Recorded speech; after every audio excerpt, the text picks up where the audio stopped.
Hello everyone, কেমন আছো সবাই? আশা করছি সবাই অনেক ভালো আছো। যাই হোক, তোমরা তো সবাই জানো যে কালকে আমার সেই পুচকি ননদটার জন্মদিন ছিল। আর কালকে রাতে অনেক দেরি করে বাড়ি আসার কারণে তোমাদেরকে আর ভিডিওটা আমি দিতে পারিনি। এখন প্রায় সন্ধ্যে 7টা বাজতে যায়, আমরা সবাই মিলে চলে এসেছি ওর জন্মদিনে। ও যেহেতু সব ভাই বোনদের মধ্যে থেকে সব থেকে ছোট, ওই জন্য সবাই ওর পেছনে খুব লাগছিল। ও যেমন রাগ করছিল, সবাইকে মারতে আসছিল, তো সবাই মিলে খুব হাসাহাসি করছিল। তো এই হচ্ছে আজকে আমাদের বার্থডে গার্ল। এখনো কেক কাটা হয়নি, সবাই এখন আশীর্বাদ করছিল, পায়েস খাওয়ার ছিল, কেক কাটা এখনো বাকি আছে।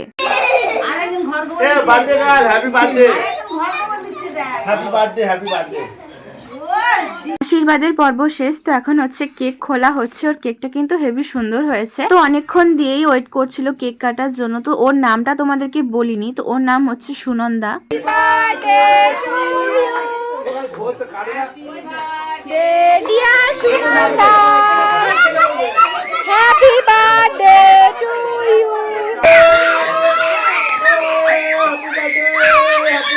তোমরা দেখতেই পাচ্ছ কেক কাটা হয়ে যাওয়ার পর সবাই মিলে কত আনন্দ করছিলাম আমরা। আর ওই স্প্রেটা করছিল বলে আমি মাথায় ঘোমটা দিয়ে বসেছিলাম, যাতে মাথা চুলে আর কি ওইগুলো না পড়ে। কিছুক্ষণ পর আমি বাড়ি চলে এসেছিলাম, বাড়ি এসে ড্রেস চেঞ্জ করে খেতে চলে গিয়েছিলাম, কিন্তু তারপর আর ভিডিও করার কথা আমার একদমই খেয়াল ছিল না।